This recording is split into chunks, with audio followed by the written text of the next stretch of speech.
Question क्या दिया है बेटा, देखो क्वेश्चन क्या दिया है।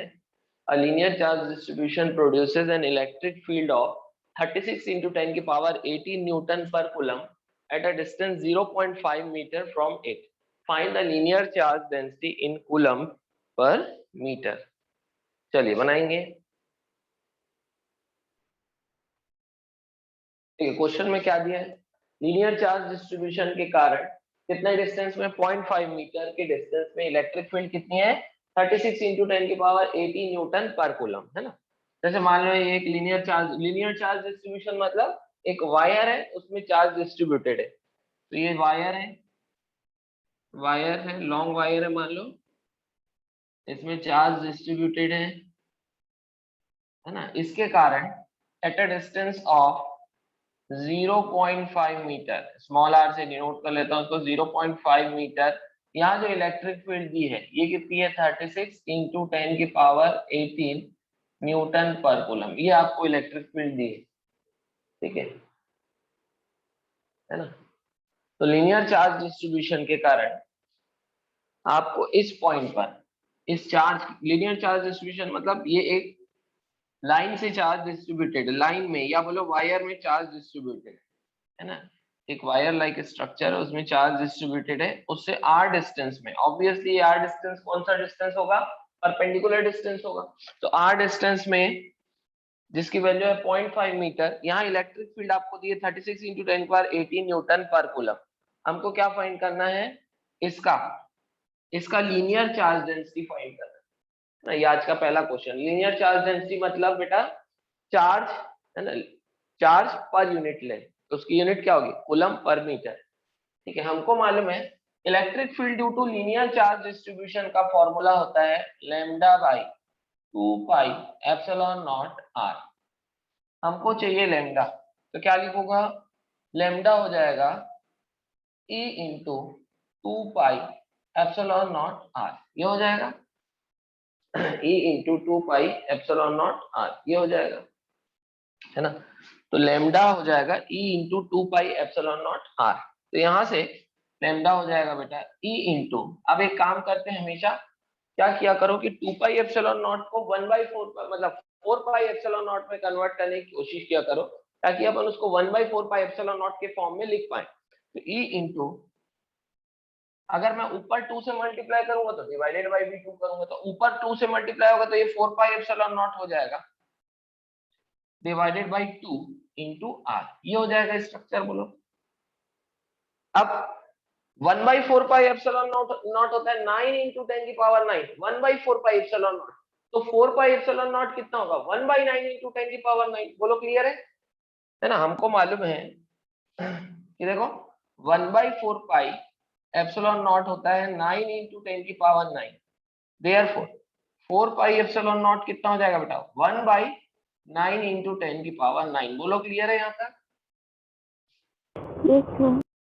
है ना। तो बस यहाँ पर ये वैल्यू को पुट करना है, तो यहाँ से आ जाएगा बेटा लैम्डा इक्वल्स टू ई की जगह क्या लिखेंगे, ये लिखेंगे 36 इंटू 10 की power 18 by 2 into 4 pi epsilon naught की जगह 1/9 इंटू 10 की पावर 9, और आर की जगह क्या लिखूंगा 0.5। 0.5 को मैं 1/2 लिख सकता हूँ क्या, 0.5 को 1/2 लिख सकता हूँ, तो मैंने आर की जगह क्या लिखा 1/2। बोलो इतना क्लियर है यहाँ तक। तो यहाँ से क्या आ जाएगा बेटा, 9 टू द 18 टू द 36, देखो 36 कैंसल हो रहा है, देखो 9 टू द 18 टू द 36, ये पूरा 36 को कैंसिल कर देगा, ऊपर क्या बचा 10 की पावर 18 और नीचे बचा 10 की पावर 9। आंसर क्या आ जाएगा 10 की पावर 9 न्यूटन पर कूलम। बोलो क्लियर है क्या, सॉरी 10 की पावर 9 कूलम पर मीटर। बोलो क्लियर है, ये सबको समझ में आया। Yes sir. तो अब हम देखेंगे कूलम्स लॉ का, सॉरी गॉस थ्योरम का third application, electric field due to an infinite plane sheet of charge. Infinite plane sheet of charge मतलब बहुत बड़ी है, बहुत बड़ी लार्ज साइज की प्लेन शीट, पतली सी शीट। अब शीट है तो इस पे क्या होगा बेटा, एरिया होगा, इस पे कुछ एरिया होगा, शीट का कुछ सरफेस एरिया होगा। अब यहाँ पर जो टर्म आने वाला है वो आने वाला है charge per unit area. Term क्या यूज होने वाला है यहाँ पर, जैसे इनफाइनाइट लाइन ऑफ चार्ज या लीनियर चार्ज डिस्ट्रीब्यूशन के लिए हमने क्या यूज किया था, चार्ज पर यूनिट लेंथ।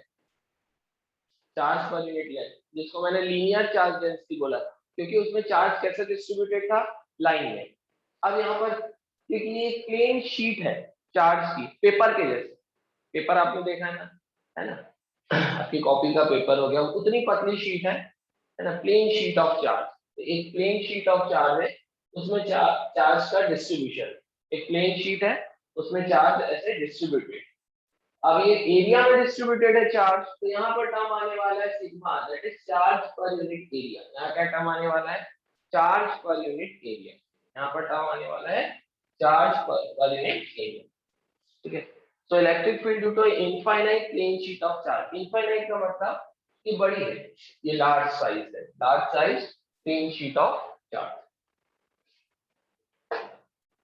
चलो अब इसके डेरिवेशन करेंगे। इसका हमको इलेक्ट्रिक फील्ड फाइंड करना है from coulomb law, sorry from Gauss को। हम कंसीडर कर रहे हैं एक प्लेन शीट ऑफ चार्ज, बहुत पतली, जिसका कोई थिकनेस ना हो, सिर्फ क्या हो, सरफेस एरिया। जैसे प्लेन जो पेज होता है, कॉपी का जो पेज होता है, वो भी एक क्या है, थिन शीट के जैसे है उसका स्ट्रक्चर, उसमें कोई थिकनेस नहीं है और उसमें एरिया है।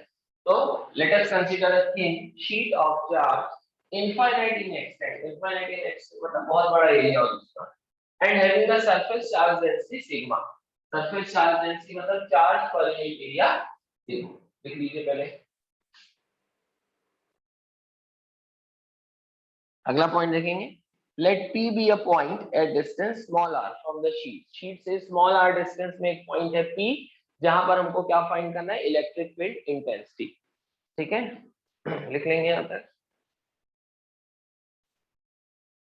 तो ये नेक्स्ट पॉइंट है, let us choose a point P dash symmetrical with P on other side of sheet, है ना। एक P dash पॉइंट चूज कर रहे हैं हम जो P के सिमेट्रिकल होगा शीट के दूसरे साइड में। जैसे कि मान लीजिए ये शीट है, शीट से r डिस्टेंस में एक पॉइंट है P, जहां पर हमको इलेक्ट्रिक फील्ड निकालना है। तो शीट के दूसरे साइड में भी r डिस्टेंस में एक पॉइंट हम चूज करें P डैश, तो ये सिमेट्री हो गई दोनों साइड, ये भी r डिस्टेंस हो गया, तो ये है ना। तो ये पॉइंट इसके सिमेट्रिकल है, मतलब इस शीट से जितनी दूरी पे ये पॉइंट है, इस शीट से उतनी दूरी पे P डैश भी है, लेकिन दूसरे साइड।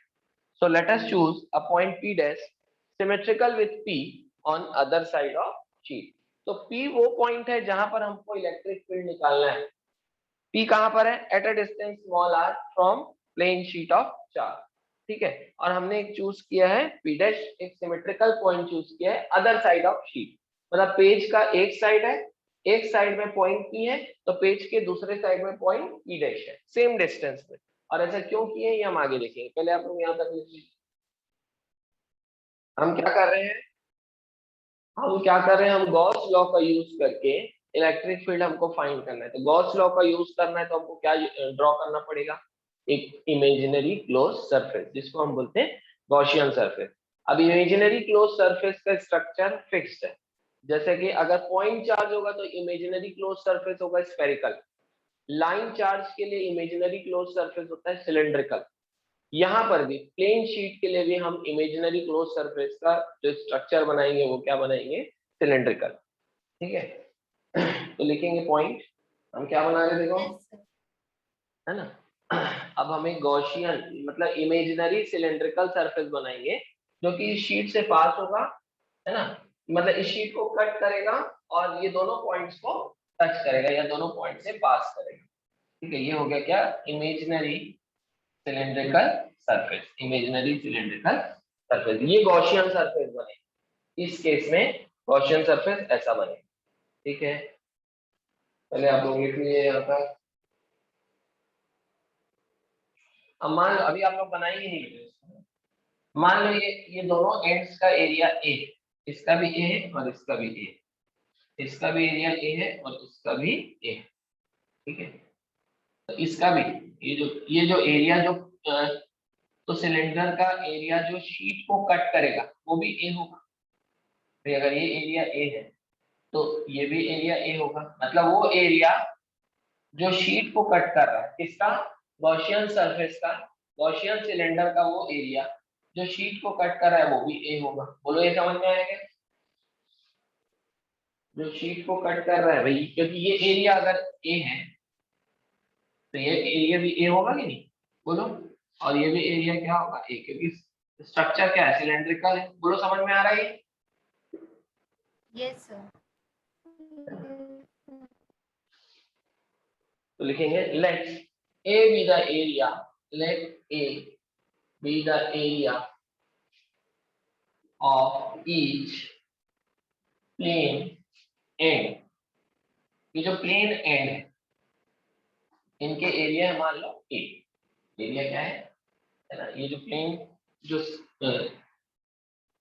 प्लेन एंड है इनके एरिया क्या है, ए। इसका भी एरिया ए, इसका भी area A, surface area A. चलो अब देखो इसको समझो, ये प्लेन शीट है ना, यहाँ भी चार्ज का डिस्ट्रीब्यूशन होगा। इलेक्ट्रिक लाइंस ऑफ फोर्स इस इधर ऐसे जाएंगी, electric lines of force positive charge से निकलती है, इलेक्ट्रिक लाइंस ऑफ फोर्स ऐसे जाएंगी। इसके अलावा इधर वाले पॉइंट पे, क्योंकि भाई ये देखो ये शीट ऐसे रखी है, देखो इधर शीट ऐसे रखी, ये पूरा इधर पॉजिटिव चार्ज है, इधर भी पूरा पॉजिटिव चार्ज है, इधर इस पॉइंट के लिए इलेक्ट्रिक लाइंस ऑफ फोर्स ऐसे जाएगी, ऐसे, और इधर इस साइड में भी इलेक्ट्रिक लाइंस ऑफ फोर्स ऐसे जाएगी, क्योंकि अवे फ्रॉम पॉजिटिव चार्ज, इधर भी इलेक्ट्रिक लाइंस ऑफ फोर्स ऐसे जाएगी। बोलो क्लियर है, ये समझ में आ रहा है? Yes sir. Yes. बेटा ऐसा देखो, देखो मान लो ऐसा है, ये ऐसा है, ये प्लेन शीट ऑफ चार्ज है, इधर भी पॉजिटिव चार्ज, इधर भी पॉजिटिव चार्ज, तो भाई मेरी तरफ भी इलेक्ट्रिक फील्ड मेरे साइड में मेरी तरफ और इस साइड में उस तरफ, तो दोनों ही तरफ दोनों ही साइड में शीट से दूर। क्लियर है? ठीक, अब अच्छा, इसका जो एरिया वेक्टर होगा, ये जो कर्व सरफेस, ये जो सर्कुलर सरफेस है इसका एरिया वेक्टर बाहर की तरफ ए, एरिया वेक्टर का डायरेक्शन बाहर और इलेक्ट्रिक फील्ड का भी डायरेक्शन बाहर। वैसे इसका भी एरिया वेक्टर बाहर की तरफ, एरिया वेक्टर हमेशा क्या होगा, आउटवर्ड नॉर्मल, एरिया वेक्टर बाहर की तरफ और इलेक्ट्रिक फील्ड भी बाहर की तरफ। इसको मैं एक प्लेन को बोल रहा हूँ प्लेन 1 और ये हो गया प्लेन 2। तीन एरिया बनेंगे बेटा, सिलेंडर में मैंने पहले भी बताया था तीन एरिया बनते हैं, एक तो दो प्लेनर एरिया बनते हैं, जैसे अगर ये सिलेंडर है तो इसमें एक एरिया 1, दूसरा एरिया 2 और तीसरा एरिया कौन सा बनता है, कर्व्ड सरफेस एरिया। तीसरा एरिया कौन सा बनता है, कर्व्ड सरफेस एरिया। तीसरा एरिया बनेगा कर्व्ड सरफेस एरिया। तो तीन एरिया बनते हैं सिलेंडर में, दो प्लेन एरिया बनते हैं और एक बनता है कर्व्ड सरफेस एरिया। बोलो इतना समझ में आ रहा है, इतना क्लियर हो रहा है बेटा? एक सिलेंडर में तीन एरिया होते हैं, दो प्लेन एरिया हो जाएगा और एक कर्व्ड सरफेस एरिया। चलो पहले डायग्राम बना लेंगे।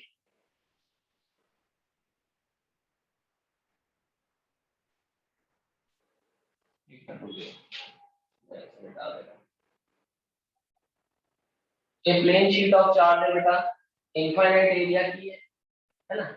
इस पॉइंट पर प्लेन शीट ऑफ चार्ज से r डिस्टेंस पे यहाँ पर हमको क्या निकालना है, इलेक्ट्रिक फील्ड निकालना है। तो मैं एक इमेजिनरी गॉसियन सरफेस बना रहा हूँ, ठीक है, गॉसियन सिलेंड्रिकल सरफेस बन रहा है। इस प्लेन शीट के जस्ट अपोजिट डायरेक्शन में भी r डिस्टेंस में एक पॉइंट ले रहा हूँ p डैश। इस पॉइंट p डैश और इस पॉइंट p को कवर करते हुए मैं एक सिलेंड्रिकल गॉसियन सरफेस बना रहा हूँ। This is cylindrical Gaussian surface,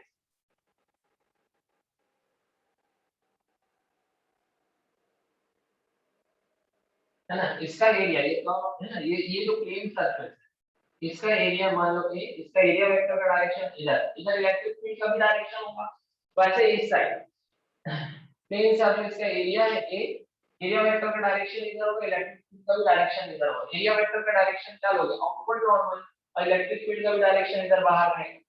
ठीक है, ये जो एरिया कट कर रहा है, ये जो सिलेंड्रिकल सरफेस प्लेन शीट में जो एरिया कट कर रहा है, ये ही होगा, ये भी ए होगा। ठीक है, और इस प्लेन शीट की सरफेस चार्ज डेंसिटी मान लो सिग्मा, जिसको हम बोलते हैं charge per unit area, is sigma. यहां तक लिख लीजिए। इस प्लेन एंड को मैं बोल रहा हूं प्लेन सरफेस ये 1 हो गया और ये प्लेन सरफेस 2। तो 1 और 2 दोनों से एसोसिएटेड फ्लक्स कितना होगा ये लिख लेते हैं। Flux associated with plane ends will be, therefore flux associated with plane ends will be, flux associated with plane ends, plane ends दो हैं, so it will be equal to flux associated with first plane plus flux associated with second plane. This is first plane and this is second plane. So flux associated with plane ends में बता रहा हूं वो कितना होगा, phi1 plus phi2, that is phi1 क्या है, flux associated with plane 1, flux associated with plane 1, और phi2 क्या है, flux associated with plane 2, ये phi2 हो गया। phi1 क्या है, flux associated with plane 1 and phi2 is flux associated with plane 2। तो दोनों का फ्लक्स ऐड कर दूंगा तो क्या आ जाएगा, total flux associated with plane ends, total flux associated with plane ends.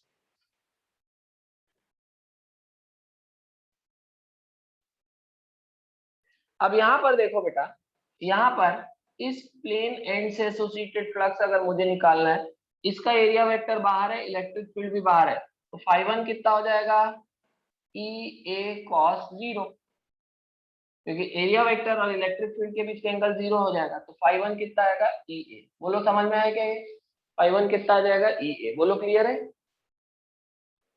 Clear है ये पॉइंट। इस फर्स्ट प्लेन से एसोसिएटेड फ्लक्स जिसको phi1 बोल रही है, EA होगा। ये बोलो समझ में आ रहा है आप लोगों को, यस और नो? Yes sir. नेक्स्ट देखेंगे।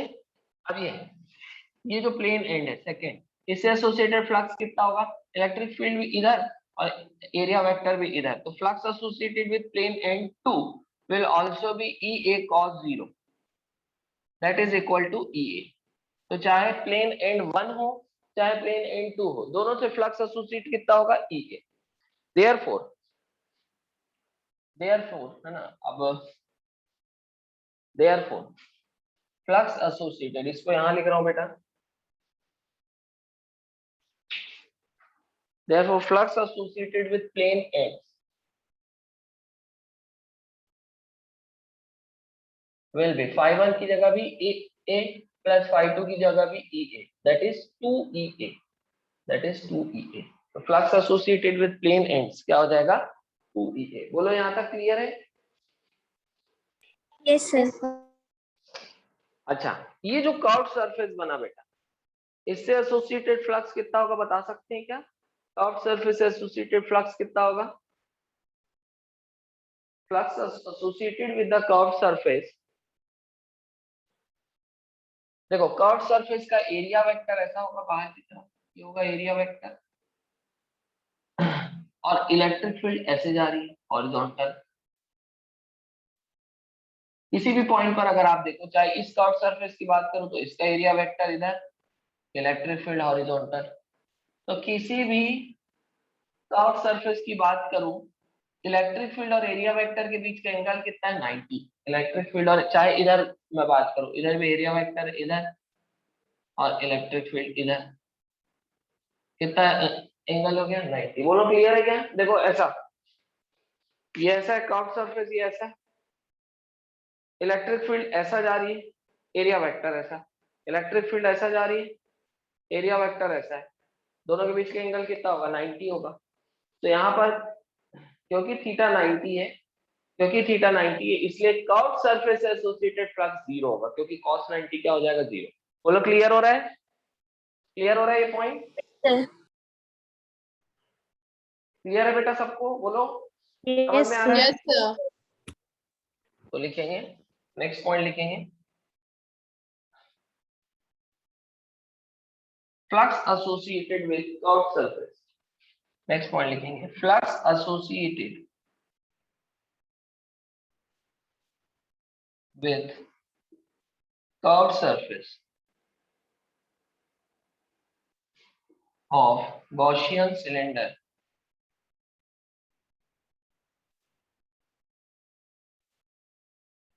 is zero. Flux associated with curved surface of Gaussian cylinder is zero. जो Gaussian cylinder है या Gaussian cylindrical surface है, उससे एसोसिएटेड, उसके कर्व सरफेस से एसोसिएटेड फ्लक्स क्या हो जाएगा, जीरो हो जाएगा। बिकॉज इलेक्ट्रिक फील्ड, ब्रैकेट में लिखोगे E and area vector, bracket में लिखोगे A, electric field and area vector are at right angles everywhere on the curve surface, are at right angles, are at right angles everywhere on curved surface. Curve surface में किसी भी जगह electric field और area vector दोनों के बीच का angle कितना है, 90 डिग्री। दोनों के बीच का एंगल कितना है, 90। बोलो क्लियर है बेटा, समझ में आ रहा है सबको, क्लियर है? Yes, sir. Yes, sir. है ना? तो कर्व सरफेस के कारण जो फ्लक्स है वो हो गया जीरो। तो जो टोटल फ्लक्स है वो किसके कारण होगा, total flux associated with cylinder, Gaussian cylinder will be equal to flux associated with plane surface, क्योंकि तीन ही सरफेस होते हैं किसी भी सिलेंडर में, तीन ही प्लेन सरफेस होते हैं। ये देखो, ये ऐसा इलेक्ट्रिक फील्ड जा रही है, देखो ऐसा इलेक्ट्रिक फील्ड जा रही है ना, ये मतलब इधर वाले सरफेस के लिए इधर और इधर वाले के लिए इधर, ऐसा जा रही है ना इलेक्ट्रिक फील्ड। मैंने बीच से प्लेन शीट को हटा दिया, तो यहाँ पर देखो एरिया वेक्टर इधर, इलेक्ट्रिक लाइंस ऑफ फोर्स इधर, तो थीटा जीरो। तो फ्लक्स कितना, flux associated with first plane surface EA। वैसे इधर देखो, इधर एरिया वेक्टर इधर, इलेक्ट्रिक लाइंस ऑफ फोर्स इधर, फिर से थीटा जीरो। तो flux associated with second plane surface फिर से EA। अब कर्व सरफेस की अगर मैं बात करूं तो कर्व सरफेस इधर, curve surface area, electric field इधर, दोनों के बीच का एंगल 90। इधर अगर मैं बात करूं तो कर्व एरिया वेक्टर इधर, इलेक्ट्रिक फील्ड इधर, दोनों के बीच का एंगल 90, है ना? इधर भी तो देखो ऐसा है ना, ये थ्री डायमेंशनल है, ऐसा है कर्व सरफेस, ऐसा है, फिर वो उधर अंदर से भी ऐसा घुमा हुआ होगा, ग्लास के जैसे स्ट्रक्चर इमेजिन करो, तो ये जो बाहर निकला हुआ है उसका कर्व सरफेस इधर होगा, इधर भी होगा, इधर भी होगा, इधर भी होगा, सबके लिए इलेक्ट्रिक फील्ड 90 है। बोलो इमेजिन कर पा रहे हैं सब लोग? सब लोग इमेजिन कर पा रहे हैं? Yes, sir. Yes, sir. तो कर्व सरफेस एरिया में कहीं भी इलेक्ट्रिक फील्ड का और एरिया वेक्टर के बीच का एंगल 90 है, इसलिए flux associated with curve surface will be zero. तो total flux, therefore total flux, तो टोटल फ्लक्स जो होगा associated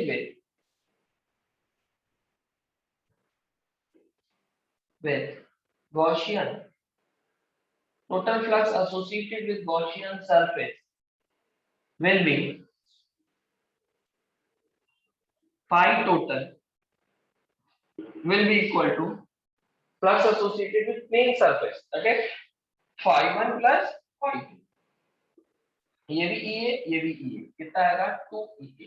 तो टोटल कितना फ्लक्स एसोसिएटेड है गॉसियन सरफेस से, 2E। टोटल कितना सरफेस, टोटल कितना फ्लक्स एसोसिएटेड है 2E।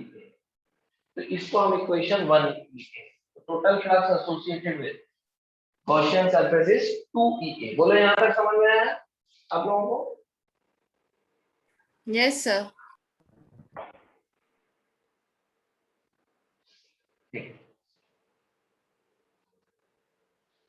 अब मान लो कि यहाँ पर ये जो कर्व सरफेस है इसने कितना एरिया, प्लेन शीट का कितना एरिया इंक्लोज करके रखा है, ए, जिसपे चार्ज है प्लस चार्ज। प्लेन शीट का एरिया, ये जो है ना, प्लेन शीट का कितना एरिया इंक्लोज किया है, ए। अब है ना,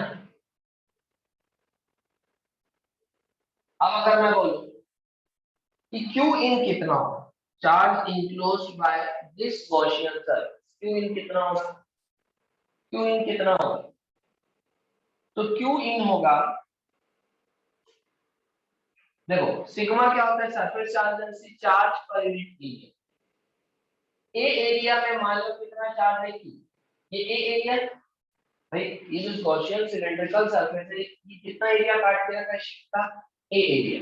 ए एरिया में है ना, ए एरिया में मान लो चार्ज कितना है Q, तो उतना ही क्या होगा, तो ये Q चार्ज क्या होगा, charge enclosed by this cylindrical surface. ये जो गॉसियन सिलेंडर है इसके अंदर में कितने एरिया का चार्ज है, ए एरिया, ए एरिया का चार्ज। तो मान लो वो चार्ज है Q और एरिया है A, तो सिग्मा कितना हो जाएगा भाई, अगर आपको किसी पर्टिकुलर एरिया का चार्ज मालूम है, मान लो इतने एरिया में कितना चार्ज है Q, इतना एरिया कितना है A, तो चार्ज पर यूनिट एरिया हो जाएगा। इतने एरिया A का चार्ज है Q, तो charge per unit area Q by A, sigma कितना आ जाएगा Q बाई A। तो ये Q बाई A क्या है, चार्ज पर यूनिट एरिया। तो इतने एरिया का चार्ज कितना होगा, सिग्मा इंटू A। मतलब अगर अपने को किसी भी एरिया में कितना चार्ज एनक्लोज्ड है, किसी भी एरिया से एसोसिएटेड किसी भी एरिया में कितना चार्ज है उसको निकालना है, तो charge per unit area that is surface charge density को उतने एरिया से मल्टीप्लाई करें, सरफेस चार्ज डेंसिटी को उतने एरिया से मल्टीप्लाई करेंगे तो आपको क्या मिल जाएगा, इतने एरिया में कितना चार्ज है। बोलो ये समझ में आ रहा है क्या बेटा, ये समझ में आ रहा है क्या? बाकी लोगों को बताइए, कुछ डाउट तो नहीं है कि ये प्लेन शीट ऑफ चार्ज है ना, हाँ ना, ये एरिया जिसको ये सिलेंडर जो है इमेजिनरी सिलेंडर कट कर रहा है, ये एरिया ए है, मतलब एरिया ए को ये इमेजिनरी सिलेंडर कट कर रहा है, तो हम कितना चार्ज कर भाई, अब हमको क्या लगाना है, गॉस थ्योरम। गॉस थ्योरम क्या होता है, flux associated with Gaussian surface equals to total charge enclosed by Gaussian surface by epsilon naught. ये होता है flux associated with closed surface जो कि गॉसियन सरफेस है will be equal to total charge enclosed by Gaussian surface upon epsilon naught.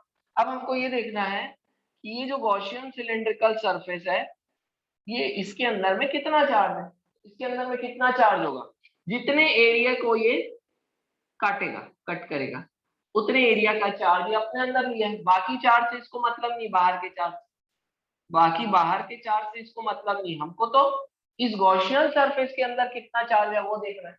तो मान लो कि है ना, तो क्योंकि इस इसका एरिया कितना है, कि कितना एरिया को इनक्लोज करके रखा गॉसियन सरफेस ए, और प्लेन शीट ऑफ चार्ज की सरफेस चार्ज डेंसिटी सिग्मा, मान लो इसके अंदर कितना चार्ज है Q इन, तो सिग्मा हो जाएगा Q in by A, therefore Q in कितना हो जाएगा, सिग्मा इनटू ए। तो मैं लिख सकता हूं इसको, total charge enclosed by this Gaussian surface will B Q in by A, Q इन की जगह sigma A by epsilon not लिख सकता हूं। बोलो टोटल फ्लक्स क्या हो जाएगा, total flux associated with this closed surface from Gauss theorem. Gauss theorem के अकॉर्डिंग टोटल फ्लक्स कितना होता है किसी भी क्लोज्ड सरफेस से, अगर किसी क्लोज्ड ट्यूब के अंदर टोटल चार्ज Q है तो इस क्लोज्ड ट्यूब से एसोसिएटेड फ्लक्स कितना हो जाएगा, total charge enclosed by the closed tube by epsilon naught जो होता है। तो वैसे इस imaginary closed Gaussian cylindrical surface के से एसोसिएटेड टोटल फ्लक्स कितना हो जाएगा, it will be equal to total charge enclosed by this imaginary Gaussian surface by epsilon naught, और q इन कितना है सिग्मा इनटू a, तो मैं लिख सकता हूं total flux associated will be sigma a bye epsilon naught. बोलो clear है, ये इक्वेशन 2 हो जाएगा। समझ में आया क्या बेटा? बेटा समझ में आया? यस और नो यस बोलो। सर। सबको समझ में आ रहा है? Yes, sir. Yes sir. तो हमने फ्लक्स, ये फ्लक्स किस फॉर्म में निकाला है? गॉस लॉ के अकॉर्डिंग निकाला, sigma A by epsilon not. इसके अलावा अभी आप लोग लिखेंगे नहीं तो बता रहा हूं, लिखाऊंगा मैं। इसके अलावा हमने टोटल फ्लक्स और क्या निकाल चुका है पहले? 2EA, ये हमने इक्वेशन 1 लिया था, ये इक्वेशन 2, दोनों को इक्वेट करो। 2EA हो जाएगा sigma A by epsilon naught, A और ए कैंसिल हो गए, देयरफॉर ई कितना आया सिग्मा बाय 2 एप्सिलॉन नॉट। बोला आया? क्लियर हुआ? इलेक्ट्रिक फील्ड कितनी आएगी? Electric field at distance r will be sigma bye, ये 2 नीचे आ जाएगा, a और a कैंसिल हो जाएगा, कितना आएगा सिग्मा बाय 2 एप्सिलॉन नॉट। बोलो क्लियर है क्या ये पॉइंट? सिग्मा क्या है? इस प्लेन शीट ऑफ चार्ज की सरफेस चार्ज डेंसिटी सिग्मा है। सिग्मा मतलब चार्ज पर यूनिट एरिया। तो electric field due to plane sheet of charge is sigma by 2 epsilon naught. बोलो क्लियर है क्या बेटा ये पॉइंट? बेटा Yes, क्लियर sir. है? बोलो जल्दी, बाकी लोग भी। Yes, sir. नेक्स्ट पॉइंट लिखेंगे, but by Gauss theorem, by Gauss theorem total flux associated with Gaussian surface will be phi equals to q in by epsilon naught। ये होता है गॉस थ्योरम के अकॉर्डिंग जो टोटल फ्लक्स एसोसिएटेड होता है वो होता है q in by epsilon naught। लिखेंगे here q in is the total charge, here q in is the total charge enclosed by Gaussian surface, here q in is the total charge enclosed by Gaussian surface। वो जो cylindrical surface बन रहा है जिसको हम Gaussian surface बोल रहे हैं उसके अंदर टोटल चार्ज कितना है q in। here q in is the total charge enclosed by Gaussian surface।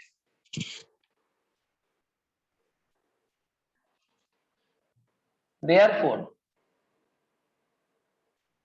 flux will be equal to sigma a by epsilon naught, क्योंकि ब्रैकेट में हम लिख सकते हैं सिग्मा हो जाएगा q in by a। A area, sheet के ए area में जो है कितना चार्ज है q in, उतना ही चार्ज जो है इंक्लोज करेगा कौन गॉसियन सरफेस, तो सिग्मा हो जाएगा q in by a।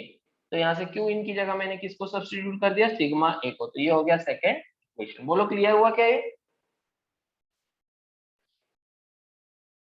Therefore from equation 1 and 2 2EA will be equal to sigma a by epsilon naught, a cancel होगा, therefore E will be equal to sigma by 2 epsilon naught।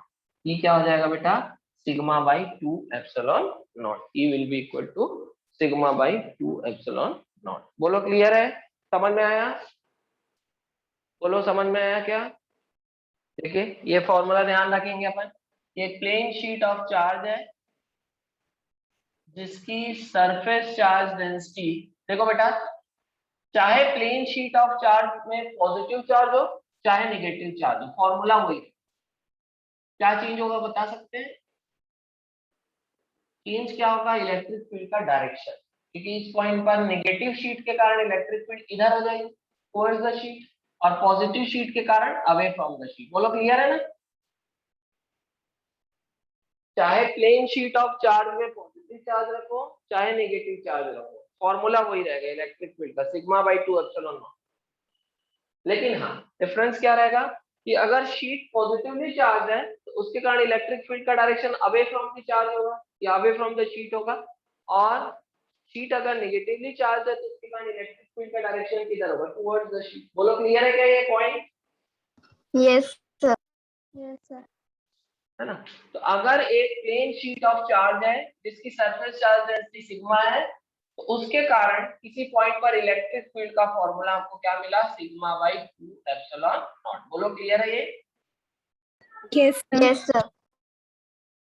यहां से हमको ये भी समझ में आ रहा है कि जो इलेक्ट्रिक फील्ड है ये आर पे डिपेंड नहीं कर, डिपेंड करे कहीं फॉर्मूले पे आर आ रहा है क्या? No, sir. No, नहीं आ रहा है ना। तो किसी भी प्लेन शीट से एसोसिएटेड इलेक्ट्रिक फील्ड जो है वो आर पे डिपेंड नहीं करेगी। अगर ये पॉइंट ए है तो यहाँ पर भी electric field sigma by 2 epsilon not होगी, इस पॉइंट बी पे भी electric field sigma by 2 epsilon not होगी। शर्त ये है कि डिस्टेंस बहुत ज्यादा नहीं होगा, बहुत ज्यादा होगा तो कोई वेरिएशन होगा। और स्मॉल डिस्टेंस, और small distances electric field is independent of the distance. ठीक है, बहुत ज्यादा दूर हो गई भाई, अब यहाँ पर शीट रखे हो है ना, और यहाँ से 100 किलोमीटर दूर पर इसके कारण इलेक्ट्रिक फील्ड देखोगे तो फिर उसको उतना इफेक्ट नहीं रहेगा। तो स्मॉल डिस्टेंस की हम बात करें। बोलो क्लियर है क्या यहाँ तक? Yes, sir. Yes, sir. Yes, sir.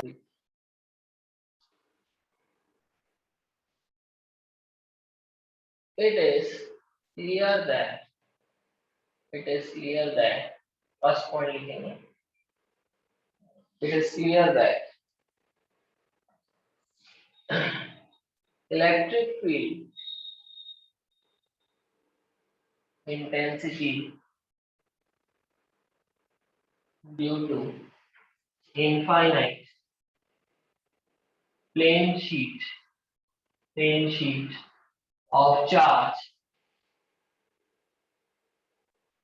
is independent of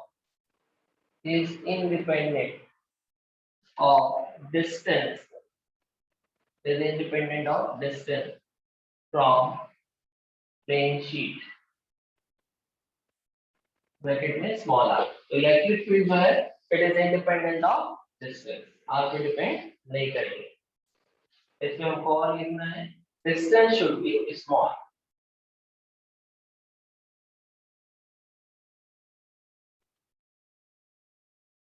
distance should be small. चलो सेकंड लिखेंगे,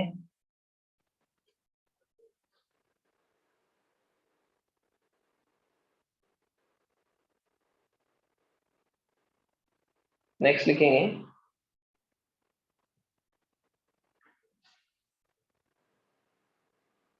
इलेक्ट्रिक फील्ड इंटेंसिटी, इसको E लिख लेंगे, एट एनी पॉइंट,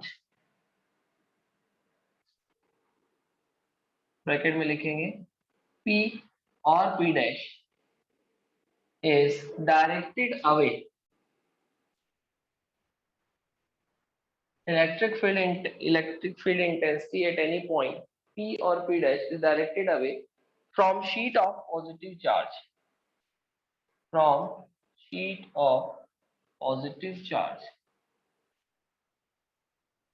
मैंने आपको बताया कि अगर पॉजिटिव चार्ज की शीट है इलेक्ट्रिक फील्ड का डायरेक्शन किसी पॉइंट पर अवे फ्रॉम द शीट, या इधर अगर मैं लूंगा तो भी इलेक्ट्रिक फील्ड का डायरेक्शन शीट से अवे ही होगा। तो चाहे पॉइंट P लो, चाहे P डैश लो, चाहे एक साइड लो पॉइंट को या चाहे दूसरे साइड लो पॉइंट को, डायरेक्शन वही रहेगा, क्या, away from sheet of positive charge. बोलो क्लियर है? Yes, sir. थर्ड पॉइंट लिखेंगे, if the sheet is of negative charge, if the sheet is of negative charge, if the sheet is of negative charge, comma, then electric field would be directed towards the sheet, comma, then electric field, bracket में E, will be directed will be directed towards the sheet। अगर sheet negatively charge होगी, sheet अगर negatively charge होगी, sheet अगर negatively charge होगी, electric field का direction sheet की तरफ होगा। बोलो क्लियर है बेटा ये पॉइंट्स? सर और एरिया हैं? वेक्टर का डायरेक्ट No, sir. तो अगर मैं बनाऊंगा graph between E and R, E और R के बीच का ग्राफ बनेगा ऐसा पैरेलल।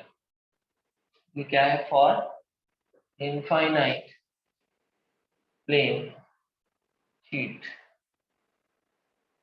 Of charge. ग्राफ क्या बनेगा? ऐसा बनेगा, पैरेलल बनेगा। पैरेलल मतलब कांस्टेंट है। देखो y एक्सिस में हम E को रीड करेंगे तो इसकी वैल्यू फिक्स है, ये वैल्यू कहीं भी, R की वैल्यू कुछ भी हो जाए, E की वैल्यू फिक्स है। बोलो क्लियर है? तो इनफाइनाइट लाइन ऑफ चार्ज के कारण r डिस्टेंस पे इलेक्ट्रिक फील्ड का फॉर्मूला हमने निकाला lambda by 2 pi epsilon not r। ये भी हमने निकाला गॉस थ्योरम की मदद से। और प्लेन शीट ऑफ चार्ज के कारण सर्टेन डिस्टेंस पे इलेक्ट्रिक फील्ड का फॉर्मूला निकाला सिग्मा बाई 2 एप्सिलॉन नॉट। याद रखेंगे दोनों, ठीक है? ये भी हमने निकाला with the help of Gauss theorem. बोलो क्लियर है बेटा? Yes, sir.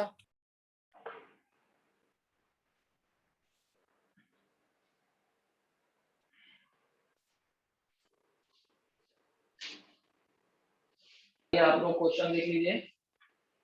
A charge of 17.7 into 10 की power -4 coulomb is distributed uniformly over a large sheet of area 200 meter square. Calculate the electric field intensity at a distance of 20 centimeter from it in air। चलिए बेटा बनाएंगे, question देख लो, है ना? Charge of 17.7 into 10 पर -4 coulomb is distributed uniformly for a large sheet of area 200 meter square. Calculate electric field intensity at a distance of 20 centimeter from it in air। चार option दिए। चलो क्वेश्चन देख लेते हैं। क्वेश्चन को समझो पहले कि एक लार्ज शीट है, उसके 200 मीटर के एरिया में, मतलब लार्ज शीट का एरिया कितना है? 200 मीटर के एरिया में कितना चार्ज डिस्ट्रीब्यूटेड है? 17.7 इंटू 10 की पावर -4। कितना चार्ज डिस्ट्रीब्यूटेड है? 17.7 इंटू 10 की पावर -4। इतना एरिया में इतना चार्ज डिस्ट्रीब्यूटेड है, इतने एरिया में इतना चार्ज डिस्ट्रीब्यूटेड है। मतलब हम क्या निकाल सकते हैं यहाँ? सिग्मा। यहाँ से क्या निकाल सकते हैं? इस इंफॉर्मेशन से Q बाई ए करके क्या निकाल सकते हैं? सिग्मा।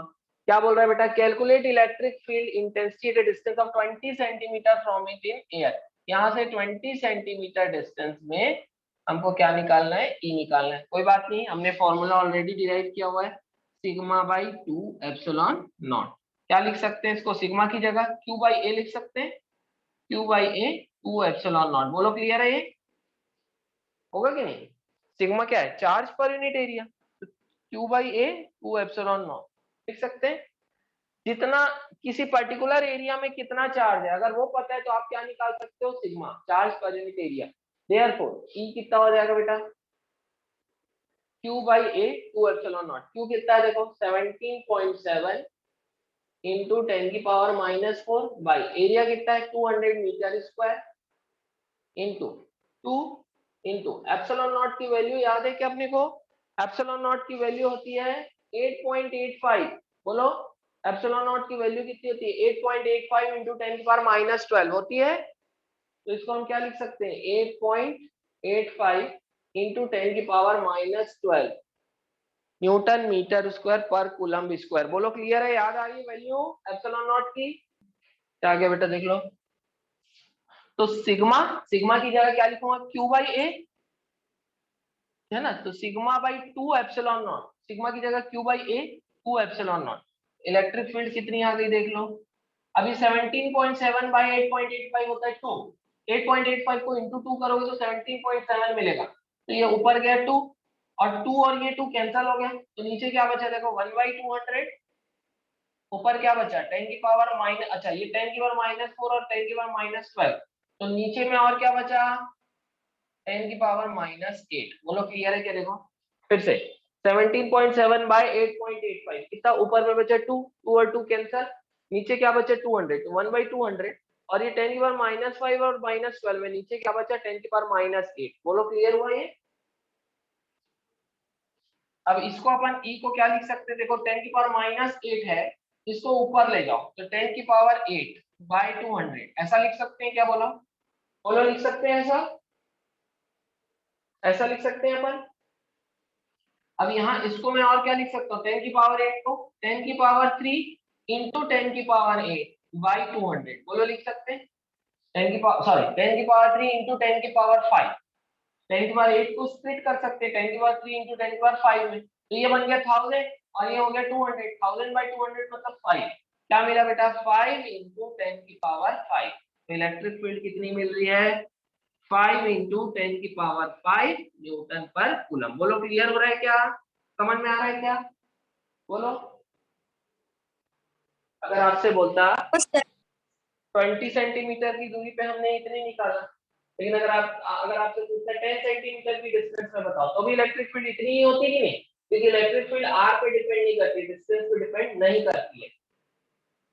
तो शीट से चाहे 1 सेंटीमीटर दूरी पे बोलो तो भी इलेक्ट्रिक फील्ड इतनी होती, शीट से 2 सेंटीमीटर दूरी पे बोले तो भी इलेक्ट्रिक फील्ड इतनी होती, चाहे 10 सेंटीमीटर दूरी पे बोलता तो भी इलेक्ट्रिक फील्ड इतनी होती। बोलो क्लियर है ये? Because electric field is independent of distance. बोलो क्लियर है? क्वेश्चन क्या दिया देखिए, a large plane sheet of charge with surface charge density 5 microcoulomb per meter square, how much force will it apply on a point charge of 2 microcoulomb when placed at a distance 2 centimeter from the surface? चलिए बनाएंगे इसको। चार option दिए बेटा, पहला 0.55 Newton, second option 0.9 Newton, third option 1.55 Newton and the last option is 1.98 Newton. चार option दिए हैं, बनाएंगे। तो देखो क्या बोल रहा है, देखो देखो कॉन्सेप्ट क्या है पहले समझो। मान लो कि एक large plane sheet of charge है ना, मान लो एक large plane sheet of charge है, इसे सर्टेन डिस्टेंस पे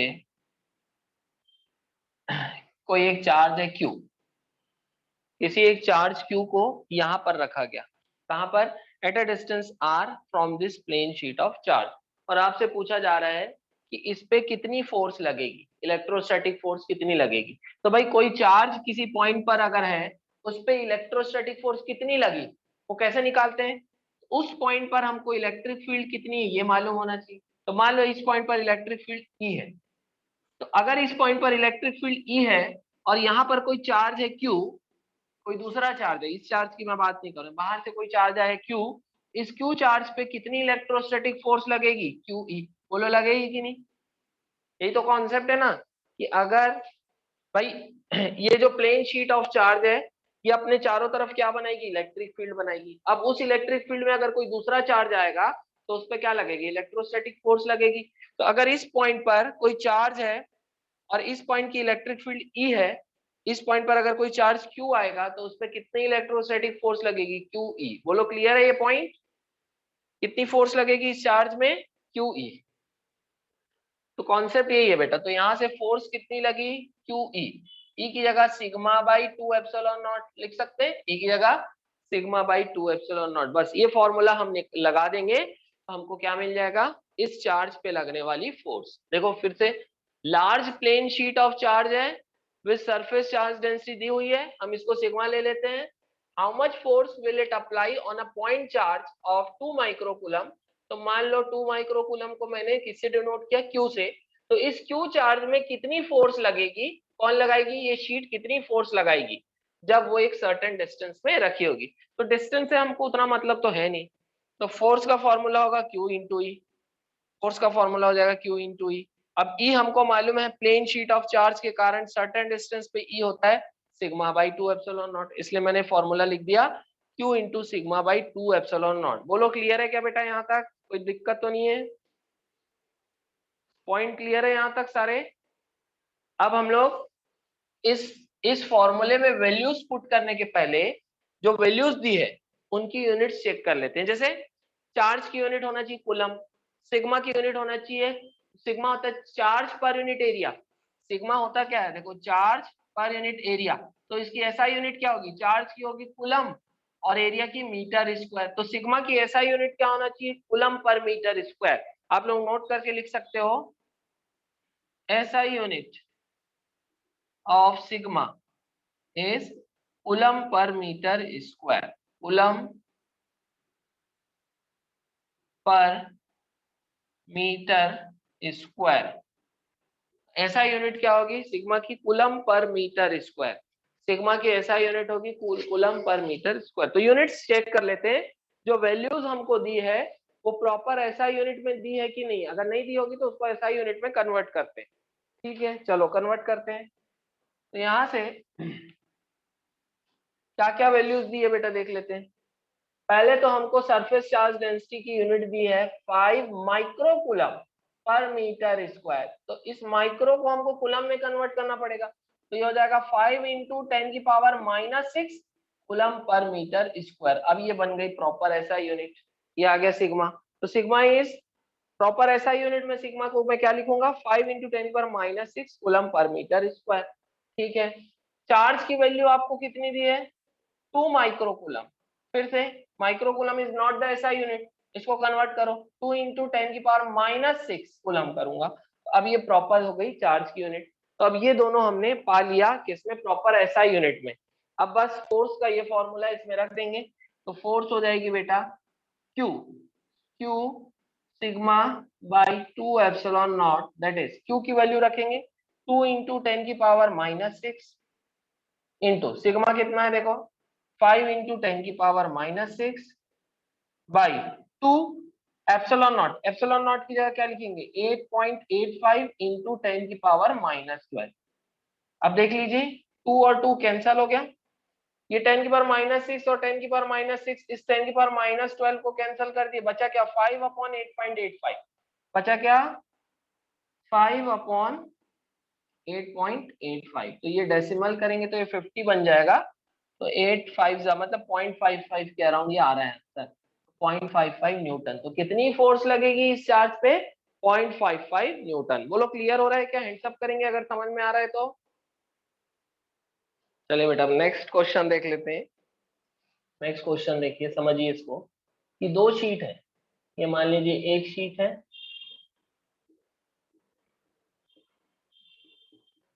पॉजिटिवली चार्ज शीट है ये, इसका जो सरफेस चार्ज डेंसिटी है वो सिग्मा 1, इसका सरफेस चार्ज डेंसिटी सिग्मा 1। इस शीट को मैं बोल रहा हूँ ए। दूसरी शीट है बी,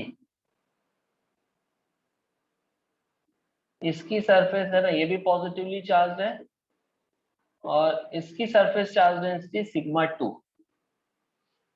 ये रीजन है सेकंड 2, इस रीजन को मैं बोल रहा हूँ 2, इस रीजन को 3 और इस रीजन को 1, है ना। देखो ऐसा है बेटा, ये ऐसे रखी है ना, आप लोग देखेंगे ध्यान से, तो ये शीट्स ऐसे रखी, ऐसे ये ऐसे रखी शीट्स, लेकिन बोर्ड में अपन ऐसा नहीं दिखा सकते। 2 क्या है, इन दोनों के बीच का रीजन। 3 क्या है, ये सेकंड शीट के राइट साइड का रीजन। और 1 क्या है, फर्स्ट शीट के लेफ्ट साइड का रीजन। बोलो समझ में आया क्या, समझ में आया। हमको इलेक्ट्रिक फील्ड निकालना है इन रीजन 2 एंड 3। लिखेंगे find electric field in region 2 and 3। Find electric field in region 2 and 3. Find electric field in region 2 and 3. ये फर्स्ट शीट है, इसकी सरफेस चार्ज डेंसिटी आपको दी है A। ये सेकंड शीट है, इसकी सरफेस चार्ज डेंसिटी आपको B दी है। सॉरी, ये फर्स्ट शीट A है, इसकी surface charge density sigma 1। Second sheet B, इसकी सरफेस चार्ज डेंसिटी सिग्मा 2। हमको इलेक्ट्रिक फील्ड निकालना है, नेट इलेक्ट्रिक फील्ड इन दोनों के कारण, net electric field at region 2 and 3। हमको नेट इलेक्ट्रिक फील्ड निकालना है इन रीजन 2 एंड 3। इसके कारण भी यहाँ कुछ इलेक्ट्रिक फील्ड होगी, इसके कारण भी कुछ इलेक्ट्रिक फील्ड होगी, तो नेट इलेक्ट्रिक फील्ड क्या होगा, इसके कारण इलेक्ट्रिक फील्ड प्लस इसके कारण इलेक्ट्रिक फील्ड। अब एक चीज आपको ध्यान रखना है कि इलेक्ट्रिक फील्ड एक वेक्टर क्वांटिटी है।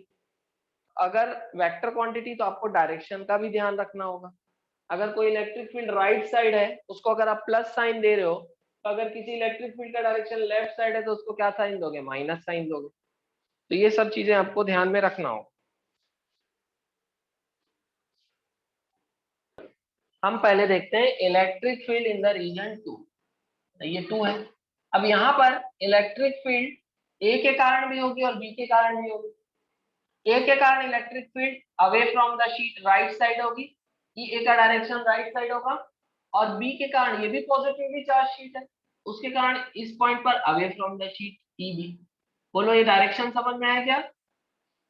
Yes sir. Yes, sir. तो ई नेट है, ई नेट हो जाएगा, नेट इलेक्ट्रिक फील्ड हो जाएगी, नेट इलेक्ट्रिक फील्ड अगर मैं वेक्टर बोलूं तो it will be E A vector plus E B vector.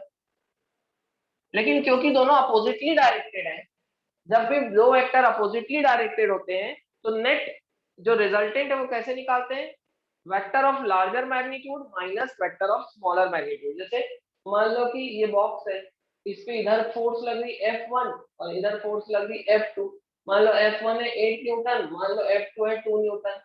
जब भी दो वेक्टर का डायरेक्शन सेम होता है तो दोनों का सम जो होता है, मतलब रिजल्टेंट फोर्स कैसे निकालते हैं, सीधा सीधा दोनों को जोड़ दो, F1 प्लस F2 कितना आ जाएगा, 8 प्लस 2 10 न्यूटन।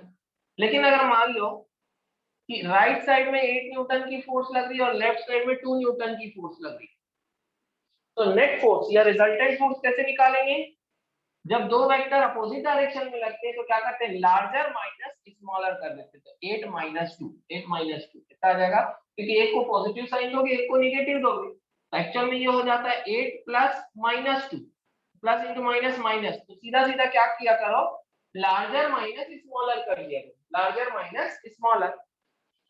अब यहाँ पर हमको ये दिया नहीं है कि सिग्मा 1 ज्यादा है कि सिग्मा 2 ज्यादा है, तो अपने को अपन गारंटी से नहीं बोल सकते कि ई ए ज्यादा है कि ई बी ज्यादा है। अपन दोनों कर सकते हैं, ये माइनस ई बी करके भी आप निकाल सकते हो या ई बी माइनस ई ए भी कर सकते हो, क्योंकि आपको पूरा क्लियर तो दिया नहीं है। तो हम ये कर लेते हैं कि है ना, तो नेट इलेक्ट्रिक फील्ड आ जाएगी बेटा, नेट इलेक्ट्रिक फील्ड आ जाएगी, मैं ए माइनस ई बी कर रहा हूँ, मैं क्या कर रहा हूँ, ए माइनस ई बी। मैग्नीट्यूड तो उतना ही आएगा, मान लो ये स्मॉल होगा और ई बी लार्ज होगा, तो माइनस करूंगा तो माइनस, मान लो आंसर आ रहा माइनस 10, और ई बी माइनस ई ए करूंगा तो आंसर प्लस 10 आ जाएगा। मैग्नीट्यूड तो 10 ही रहेगा कुल मिलाकर, हम मैग्नीट्यूड पे फोकस करिए।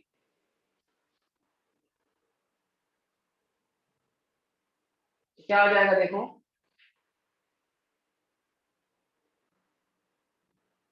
अच्छा बेटा सॉरी, क्वेश्चन में आपको दिया हुआ, मैंने नहीं लिखाया, गड़बड़ हो गई। क्वेश्चन में आपको दिया हुआ है कि सिग्मा 1 बड़ा है सिग्मा 2 से, आप लोग क्वेश्चन में ऐड कर लेंगे क्या इसको, कि क्वेश्चन में दिया हुआ है कि sigma 1 is greater than sigma 2। बेटा क्वेश्चन में ये दिया हुआ है, आप लोग इसको ऐड कर लो, ये सिग्मा 1 बड़ा है सिग्मा 2, ऐड कर लो इसको, कर लिए ऐड आप लोग,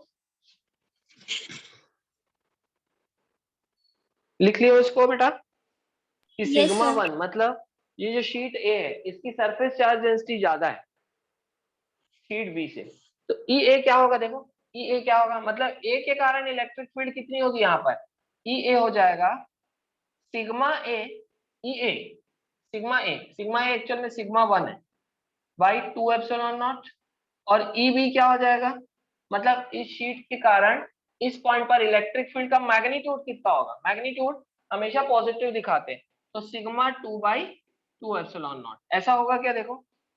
इसके कारण यहाँ पर इलेक्ट्रिक फील्ड ई ए डायरेक्शन राइट साइड होगा, क्योंकि इसके कारण इलेक्ट्रिक फील्ड का डायरेक्शन राइट साइड, और इसकी जो सरफेस चार्ज डेंसिटी वो सिग्मा 1 है, तो ई ए का मैग्नीट्यूड होगा सिग्मा 1 बाई 2 एप्सिलॉन नॉट, और ई बी मतलब इस शीट के कारण यहाँ पर इलेक्ट्रिक फील्ड कितनी है सिग्मा 2/2 एप्सिलॉन नॉट, क्योंकि इसकी सरफेस चार्ज डेंसिटी सिग्मा 2 है और इसके कारण इलेक्ट्रिक फील्ड का डायरेक्शन लेफ्ट साइड। अब क्योंकि लिखेंगे since sigma 1 is greater than sigma 2, क्योंकि क्वेश्चन में दिया हुआ है, ये मैंने आपको भूल गया था ऐड कराना, कि सिग्मा 1 बड़ा है सिग्मा 2 से, therefore EA is greater than EB। बोलो क्लियर है? क्योंकि सिग्मा 1 बड़ा है सिग्मा 2 से, इसलिए EA electric field due to sheet A will be greater than electric field due to sheet B। Therefore net electric field at region 2, है ना, इस रीजन 2 पे नेट इलेक्ट्रिक फील्ड हो जाएगी EA माइनस EB। बोलो हो गया क्या क्लियर? नेट इलेक्ट्रिक फील्ड क्या होगी? EA minus EB। बोलो समझ में आया बेटा ये पॉइंट? Yes, क्लियर है? yes, sir. तो net electric field at region 2 will be EA minus EB। EA कितना है? Sigma 1/2 epsilon naught minus EB sigma 2/2 epsilon naught. Common क्या आएगा? Net electric field at region 2 will be sigma 1/2 epsilon naught common आएगा, बचेगा क्या? Sigma 1 minus sigma 2। क्या बचेगा answer? है ना, 1/2 एप्सिलॉन नॉट दोनों से कॉमन आ जाएगा, बचेगा क्या? Sigma 1 minus sigma 2। तो net electric field in region 2 will be 1/2 epsilon naught sigma 1 minus sigma 2। ये रहेगा आंसर। बोलो समझ में आया तो हैंड्स अप करेंगे। अच्छा, एक चीज और ध्यान रखेंगे, यहाँ पर नेट इलेक्ट्रिक फील्ड का डायरेक्शन किधर आएगा? Right side. क्यों? क्योंकि EA बड़ा है और EB छोटा है, तो जो डायरेक्शन EA का होगा वही डायरेक्शन नेट इलेक्ट्रिक फील्ड का होगा। नेट मतलब टोटल, इन दोनों का जो कंबाइंड इफेक्ट होगा, net effect, net electric field जो आएगी, रिजल्टेंट इलेक्ट्रिक फील्ड आएगी, वो किधर आएगी? Right side. तो किधर आएगी? Right side. मैं इसकी बात कर रहा हूँ। अब हम बात करते हैं कि इस थर्ड रीजन में इलेक्ट्रिक फील्ड कितनी होगी। ठीक है, निकाल लेते हैं। इलेक्ट्रिक फील्ड इन रीजन 3, है ना। अब हम देखेंगे इलेक्ट्रिक फील्ड इन रीजन 3। तो बेटा देखो, थर्ड रीजन में ना, ये थर्ड रीजन है, यहाँ पर इलेक्ट्रिक फील्ड ए के कारण भी आएगी, शीट बी के कारण भी आएगी और ए के कारण। बी के लिए इधर इलेक्ट्रिक फील्ड कितनी होगी? बी के कारण इलेक्ट्रिक फील्ड, है ना, इस रीजन में, that is electric field due to B, कितना आएगा? सिग्मा 2/एप्सिलॉन नॉट। डायरेक्शन किधर? टुवर्ड्स राइट होगा। देखो, इस शीट बी के कारण इस पॉइंट पर इलेक्ट्रिक फील्ड का डायरेक्शन राइट साइड होगा, अवे फ्रॉम द चार्ज। कितना? इलेक्ट्रिक फील्ड EB कितना? सिग्मा 2/एप्सिलॉन नॉट। अब शीट ए के कारण इस पॉइंट पर इलेक्ट्रिक फील्ड का डायरेक्शन राइट साइड होगा, away from the positive charge. इसके कारण राइट साइड, है ना, इसके कारण भी इलेक्ट्रिक फील्ड होगी यहाँ पर, और इसके कारण भी इलेक्ट्रिक फील्ड होगी। तो है ना, तो electric field due to B, sheet B will be sigma 1 by, sorry, ये सिग्मा 2/2 एप्सिलॉन नॉट, ये मैं लिखना भूल गया था। Electric field due to B, sheet B के कारण इलेक्ट्रिक फील्ड होगी सिग्मा 2/2 एप्सिलॉन नॉट, और शीट ए के कारण, शीट ए के कारण इलेक्ट्रिक फील्ड जो होगी उसका भी डायरेक्शन, इस शीट के कारण भी जो इलेक्ट्रिक फील्ड होगी उसका भी डायरेक्शन राइट साइड होगा, और वो कितनी होगी? Sigma 1/2 epsilon not. Direction is towards right. बोलो समझ में आया क्या? क्लियर हुआ ये पॉइंट दोनों? बेटा, इस शीट के कारण इस पॉइंट पर इलेक्ट्रिक फील्ड का डायरेक्शन राइट साइड, कितनी रहेगी इलेक्ट्रिक फील्ड? इसका सिग्मा 2 एप्सिलॉन नॉट, इसका सिग्मा कितना है? सिग्मा 2/2 एप्सिलॉन नॉट, और इसके कारण इलेक्ट्रिक फील्ड इस डायरेक्शन में, मतलब इस पॉइंट पर कितनी होगी? Sigma 1/2 epsilon not. क्लियर हो रहा है ये दोनों पॉइंट्स? दोनों का डायरेक्शन राइट साइड में होगा। बोलो बताओ, क्लियर हो रहा है? इलेक्ट्रिक फील्ड ऐड हो जाएगी, क्योंकि EA और EB के कारण जो इलेक्ट्रिक फील्ड है दोनों का डायरेक्शन राइट साइड में, तो नेट इलेक्ट्रिक फील्ड कितनी हो जाएगी? Net electric field at region 3 sigma 1/2 epsilon naught plus sigma 2/2 epsilon naught. Common क्या आएगा?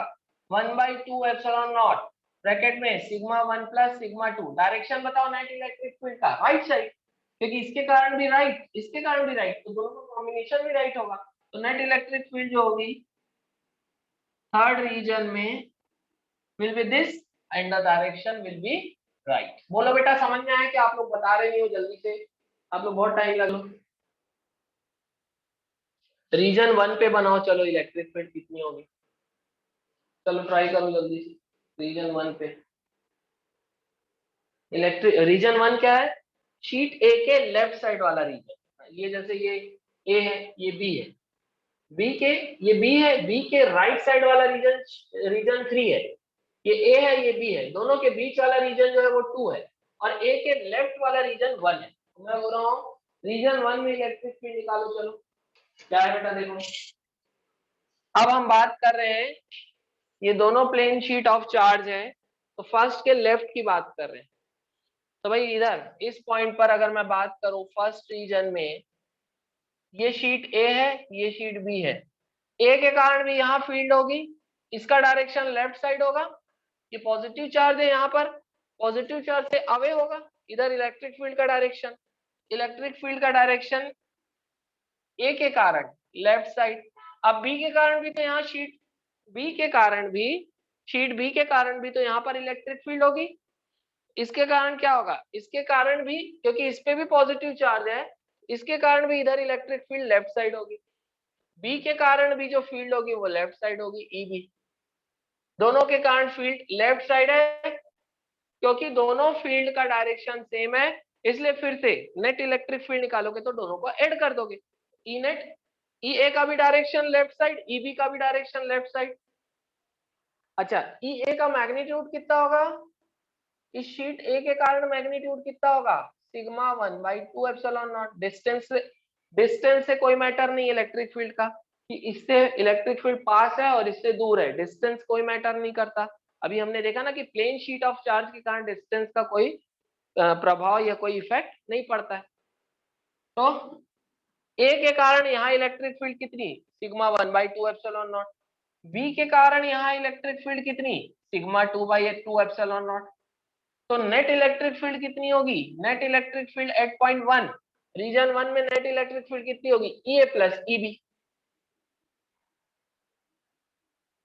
तो नेट इलेक्ट्रिक फील्ड कितनी होगी, मैग्नीट्यूड कितना होगा, sigma 1/2 epsilon naught plus sigma 2/2 epsilon not.